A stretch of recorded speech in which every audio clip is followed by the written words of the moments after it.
was born in 1920 in Gallipolis, Ohio. I have an identical twin, and I am 15 minutes older than she. My grandfather had slave owners, and when they were freed, their owners gave all of their slaves and the funds to get started in the New World. Grandfather was able to buy a piece of property, build a business on it, and he used that business for a voting booth for the people in our end of the town every year. And I remember looking through the cracks as a girl and seeing these people go in and pull this curtain behind them. And I said, when I grow up, I'm going to do that. I have never missed a vote in my life. And I don't intend to, because people have died for that right. All over the world they have died for that right. My twin sister Mildred and I arrived in Cincinnati in the fall of '38. We had just graduated from Gallia Academy High School in Gallipolis as co-valedictorians of our class. Even as students then at UC, we were not allowed to sleep on the campus. Ever heard of a sundown town? We had one in Gallipolis. It was a town that you had to be out of before dark if you were black. In 1970, we still had 10,000 sundown towns in the United States, warning blacks to leave before sundown. What are our gated communities for today? Are they sort of current sundowns? Sundown towns? I don't know. Many social limitations were put on black students at UC. My husband organized a group called Quadres, which helped students with their studying, which helped them with integrating into the programs at the university. He organized the Kappa Alpha Psi fraternity. I came here in 1938 to go to the University of Cincinnati. I married 2 years later, 1940. My boys had looked on TV and seen ride, swim, sing, and dance at Coney Island. And they said to me, "Mother, may we go?" I said, "I don't know, but I'll find out."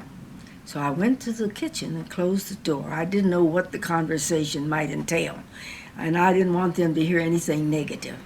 And I picked up the phone and I said to this girl, "Tell me, is Coney Island open to all children?" "Oh," she said, "yes, indeed."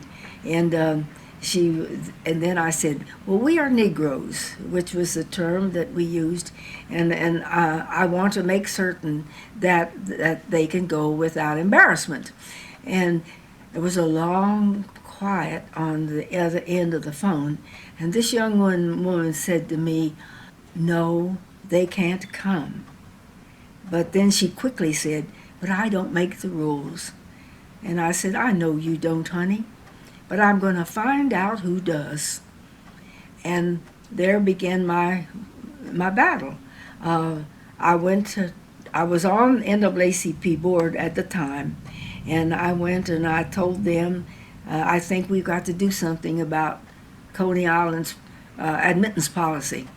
And I called every black lawyer in town, young and old, and they all came. I had with me the Mr. Attorney Carter from the national office, and he explained to them the process by which we could set up the case.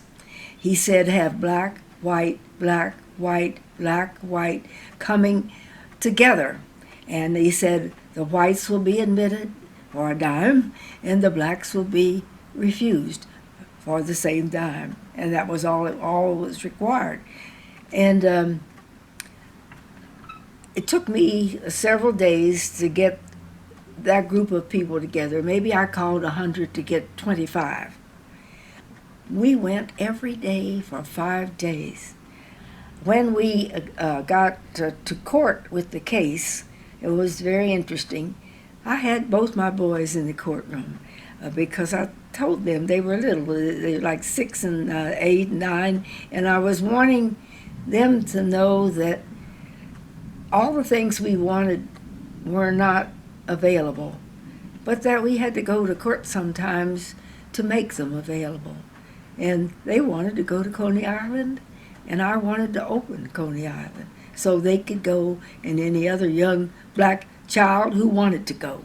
It was really interesting because in the courtroom, the owner and the director were both there, and Edward, who was only six, walked up to the head of Coney Island, and he said, "You don't look so bad to me."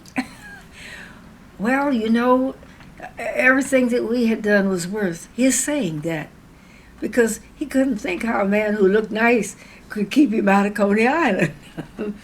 It was very interesting because once we got the judge's decision, we could go, but pool wasn't open because it was in another county.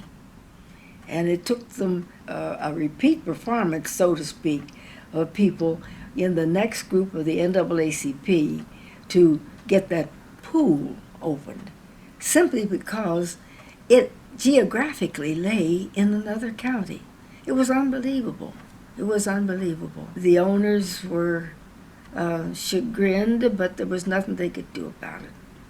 And we won our case. And for her to take her two little boys out to Coney Island, subject them to the harm and the risks that they were subjected to, was an act of courage. And this community, when I go out to Coney Island, I see everyone out there playing and swimming and using all of the facilities with such joy. They have no idea how they got there. So I'm one of those who always salutes Marian.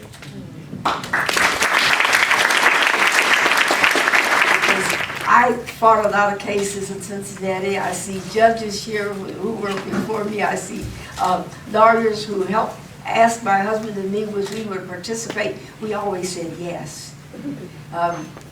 Donald was never going to be a principal in the Cincinnati public school system because his wife was Marian Spencer. and we would sort of battle when things came up. And when we were asked to participate in the battle, the court battles, we initiated some, but then we also were invited to some. The thing I'm most proud of is that I sought those organizations in the community that wanted to make change to participate in. Cincinnatus always voted for PR. They voted with the Women's City Club. Proportional representation was a weighted system that allowed you to vote numerically, 1 to 9. You had to have a weighting of the voting in order to give minorities an opportunity to elect anybody. And they got rid of it in a summer vote. People were out of town, and it was inversely worded. You had to vote no to mean yes. It took them 5 times to get rid of it. And I battled it each time that it came up. In this 12-minute show, I would like to share to all of us that we have a wonderful country, and we've got to keep fighting to keep it moving in the right direction. And it's not to move on a dollar basis. It should move on a morality basis. What's right in a democratic society? And what do we do to keep the doors open for everybody? And people who have come to this country seek a freedom that they have not found more times than not in their own countries. We've got to keep these doors open. I never knew until now that life could ever be so grand. I was like a doubting Thomas. Love seemed just an empty promise. I never knew until now.